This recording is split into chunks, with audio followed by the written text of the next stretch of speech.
ഫലസ്തീൻ രാഷ്ട്രത്തെക്കുറിച്ച് ആരും മിണ്ടാത്ത, അറബ് രാജ്യങ്ങളെല്ലാം ഇസ്രായേലുമായി കൈകോർക്കുന്ന ഒരു പശ്ചിമേഷ്യ. ഇതായിരുന്നു ഇസ്രായേൽ പ്രധാനമന്ത്രി ബെന്യാമിൻ നെതന്യാഹു സ്വപ്നം കണ്ട ന്യൂ മിഡിൽ ഈസ്റ്റ്. ചില രാജ്യങ്ങളെയെല്ലാം ഈ താൽപ്പര്യത്തിനൊപ്പം നിർത്തി സൗദിയുമായി കൂടി കരാറിൽ ഒപ്പിട്ടാൽ ഫലസ്തീൻ പ്രശ്നം എന്നേക്കുമായി അസ്തമിക്കുമെന്ന് ഇസ്രായേൽ കണക്കുകൂട്ടി. ആ സന്ദർഭത്തിലാണ് ഒക്ടോബർ 7 ആക്രമണവുമായി ഹമാസ് ഗതി തിരുത്തുന്നത്. ഇപ്പോൾ സൗദിയുടെ പുതിയ പ്രസ്താവന വന്നിരിക്കുന്നു. ഖുദ്സ് ആസ്ഥാനമായി ഫലസ്തീൻ രാഷ്ട്രം സ്ഥാപിക്കപ്പെടുന്നതുവരെ ഇസ്രായേലുമായി ഒരു ബന്ധവും ഇല്ല എന്ന്. ഇസ്രായേലിൻ്റെ തീവ്രവാദ ചിന്താഗതിയാണ് സമാധാന അന്തരീക്ഷം ഇല്ലാതാക്കുന്നത് എന്നും അറബ് രാജ്യങ്ങളുടെ സമാധാന ഫോർമുല ഇല്ലാതാക്കിയത് ഇസ്രായേൽ ആണ് എന്നും സൗദി പ്രഖ്യാപിക്കുന്നു. 15 മാസമായി തുടരുന്ന ഗസക്കാരുടെ പോരാട്ടത്തിൻ്റെ വിജയമെന്താണ്? നോക്കാം. ദേശാന്തരത്തിലേക്ക് സ്വാഗതം.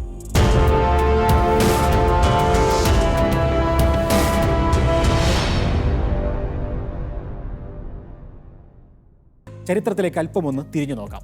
നീണ്ട വർഷങ്ങളുടെ യുദ്ധങ്ങൾക്കും സംഘർഷങ്ങൾക്കും ശേഷം 1993 ഫലസ്തീൻ ഇസ്രായേൽ പ്രശ്നം പരിഹരിക്കാൻ ഒരു കരാർ രൂപപ്പെട്ടു. ഓസ്ലോ കരാർ എന്നാണ് ഇത് അറിയപ്പെട്ടത്. ഇസ്രായേൽ പ്രധാനമന്ത്രി ഇസ്ഹാഖ് റബീനും ഫലസ്തീൻ ലിബറേഷൻ ഓർഗനൈസേഷൻ നേതാവ് യാസർ അറഫാത്തും ചേർന്ന് നോർവേയുടെ തലസ്ഥാനമായ ഓസ്ലോയിൽ നടത്തിയ ചർച്ചയിലാണ് ഓസ്ലോ ഉടമ്പടി രൂപപ്പെട്ടത്. അമേരിക്കൻ പ്രസിഡന്റ് ബിൽ ക്ലിന്റന്റെ മധ്യസ്ഥതയിൽ കരാർ ഒപ്പിടുകയും ചെയ്തു. 1967 അറബ് യുദ്ധത്തിൽ ഇസ്രായേൽ കയ്യേറിയ പ്രദേശങ്ങളിൽ നിന്ന് പിന്മാറി ഗസയും വെസ്റ്റ് ബാങ്കും ചേർത്ത് സ്വതന്ത്ര ഫലസ്തീൻ രാജ്യം രൂപീകരിക്കുക എന്നതായിരുന്നു കരാറിലെ വ്യവസ്ഥ. അതേസമയം ഇരു രാജ്യങ്ങളും അവകാശവാദം ഉന്നയിക്കുന്ന ജെറുസലേമിൻ്റെ കാര്യത്തിൽ പിന്നീട് തീരുമാനമെടുക്കുകയും ചെയ്യാം എന്നും ധാരണയിലെത്തി. കരാർ പ്രകാരം ഇസ്രായേലും PLOയും പരസ്പരം അംഗീകരിക്കുകയും ചെയ്തു. ഇരു രാജ്യങ്ങൾക്കുമിടയിൽ സമാധാനം പുനഃസ്ഥാപിച്ചതിന് ലോകം ഈ നേതാക്കളെ ആദരിക്കുകയും ചെയ്തു.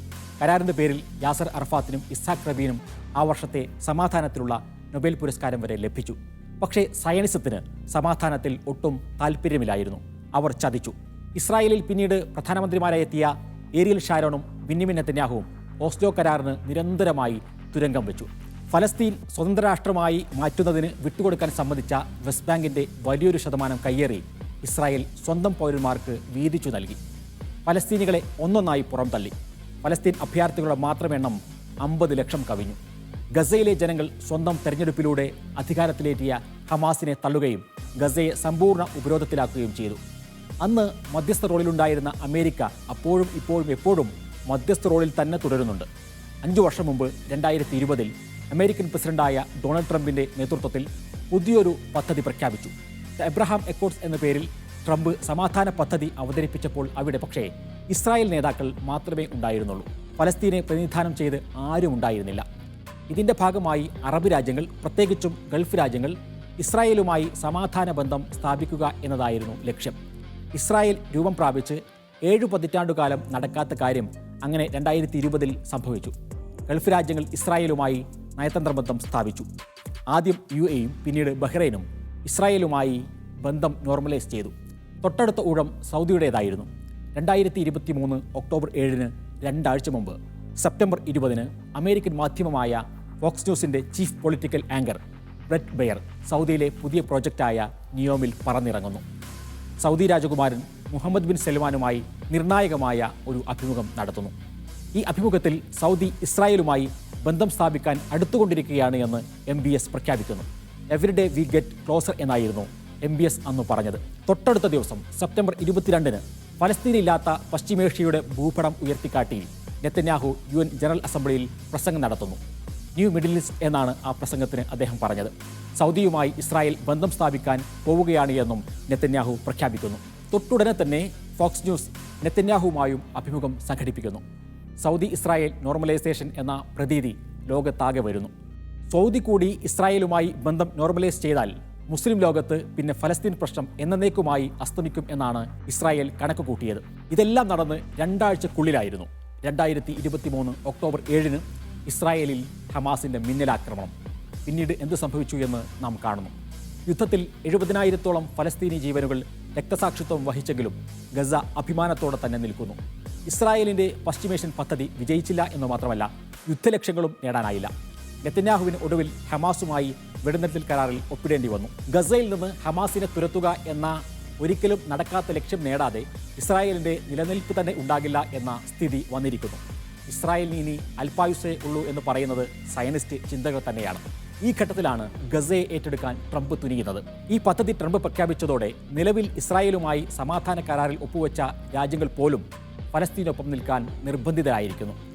ഈജിപ്തും ജോർദാനും ഗസക്കാരെ സ്വീകരിക്കണം എന്നാണ് ട്രംപ് പറയുന്നത്. ഈജിപ്തും ജോർദാനുമാണ് ഇസ്രായേലുമായി ആദ്യം ബന്ധം സ്ഥാപിച്ച അറബ് രാജ്യങ്ങൾ. ട്രംപിന്റെ ഗസ പദ്ധതിക്കെതിരെ ശക്തമായി രംഗത്തു വരികയാണ് ഇരു രാജ്യങ്ങളും.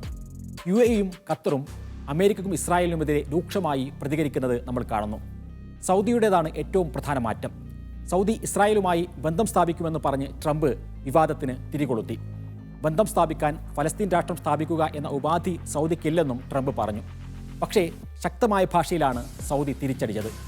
ഖുദ്സ് ആസ്ഥാനമായി ഫലസ്തീൻ രാഷ്ട്രം സ്ഥാപിക്കപ്പെടാതെ ഇസ്രായേലുമായി ബന്ധം സ്ഥാപിക്കുന്ന പ്രശ്നമേയില്ല എന്ന് സൗദി അറേബ്യ പ്രഖ്യാപിച്ചു. ഫലസ്തീൻ വിഷയത്തിൽ സമീപകാലത്ത് സൗദിയിൽ നിന്നും വന്ന ഏറ്റവും ശക്തമായ പ്രഖ്യാപനമായിരുന്നു ഇത്. ഗസക്കാരെ മാറ്റുകയാണെങ്കിൽ ഇപ്പോൾ ഇസ്രായേലിൻ്റെ ഭാഗമായി പറയുന്ന ജഫയിലേക്കും ഹൈഫയിലേക്കുമാണ് മാറ്റേണ്ടതെന്നും അതാണ് അവരുടെ ഭൂമിയെന്നും തുർക്കി അൽ ഫൈസൽ എന്ന സൗദി രാജകുമാരൻ തുറന്നു പറഞ്ഞു. സൗദിയുടെ പ്രതികരണത്തിൽ നെതന്യാഹുവും ചൊടിച്ചു. ഫലസ്തീൻ രാഷ്ട്രം നിർബന്ധമാണ് എങ്കിൽ ഫലസ്തീനികളെയെല്ലാം സൗദിയിലേക്ക് കൊണ്ടുപോയി അവിടെ ഒരു രാഷ്ട്രം സ്ഥാപിക്കൂ എന്നായിരുന്നു നെതന്യാഹുവിൻ്റെ തിരിച്ചടി. ഇതിനെതിരെ കഴിഞ്ഞ ദിവസം സൗദി വിദേശകാര്യ മന്ത്രാലയത്തിൻ്റെ ശക്തമായ മറുപടി വന്നിരിക്കുന്നു. കാലം എത്രയെടുത്താലും ഫലസ്തീനികളുടെ മണ്ണ് അത് ഫലസ്തീനികൾക്ക് മാത്രമായിരിക്കും എന്നാണ് സൗദി മറുപടി നൽകിയിരിക്കുന്നത്. ഇസ്രായേലിൻ്റെ തീവ്രവാദ ചിന്താഗതിയാണ് സമാധാന അന്തരീക്ഷം ഇല്ലാതാക്കുന്നത് എന്നും അറബ് രാജ്യങ്ങളുടെ സമാധാന ഫോർമുല ഇല്ലാതാക്കിയത് ഇസ്രായേൽ ആണ് എന്നും സൗദി വിദേശകാര്യ മന്ത്രാലയം തുറന്നു പറഞ്ഞിരിക്കുന്നു. ചിത്രത്തിൽ നിന്ന് മാഞ്ഞു പോകുമെന്ന് വിചാരിച്ച ഫലസ്തീൻ പ്രശ്നമാണ് ഇന്ന് ലോകരാഷ്ട്രീയത്തിലെ ഏറ്റവും കരുത്തുറ്റ വിഷയം. ഒക്ടോബർ 7 ആക്രമണവും 16 മാസത്തെ യുദ്ധത്തിലെ ഗസക്കാരുടെ ത്യാഗവും എന്തു നേടി എന്നതിന് ഇതിനേക്കാൾ വലിയ ഉത്തരമില്ല.